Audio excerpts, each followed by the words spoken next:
Tradisi unik dan sangat dinanti saat Lebaran tiba. Hari Raya Idul Fitri atau yang lebih dikenal dengan nama Lebaran menjadi momen yang paling ditunggu-tunggu khususnya umat Muslim di Indonesia. Masyarakat Muslim Indonesia terbiasa dengan tradisi-tradisi Lebaran yang unik setiap tahunnya. Tradisi tersebut diantaranya mudik. Di Indonesia, mudik menjadi sebuah tradisi yang tidak pernah terlewatkan saat Lebaran. Menjelang hari Lebaran, para perantau yang bekerja di ibu kota atau kota-kota besar lainnya pulang ke kampung halaman untuk bertemu anggota keluarga.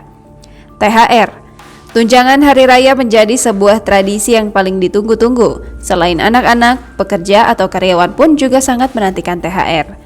Kuliner khas Lebaran. Kuliner khas Lebaran tidak hanya bisa kamu temukan di Indonesia.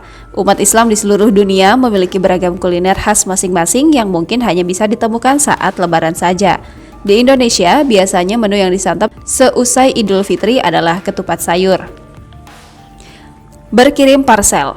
Saling berkirim parsel kepada kerabat maupun saudara jauh menjadi hal yang dinanti-nanti. Tradisi berkirim parsel ini juga bisa menjalin tali silaturahmi antar kerabat dan tetangga. Takbiran. Malam hari menjelang Hari Raya Idul Fitri, ada tradisi mengumandangkan takbir yang sering dilakukan oleh beberapa kelompok.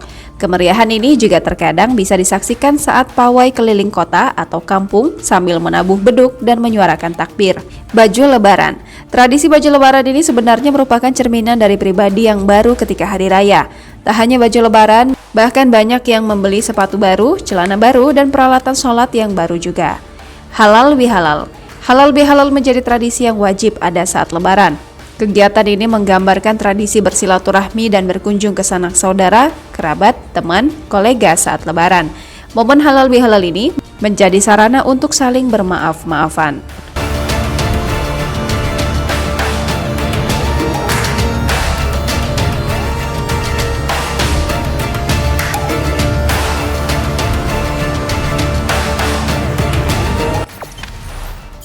Jangan lupa subscribe, share, komen, dan like ya.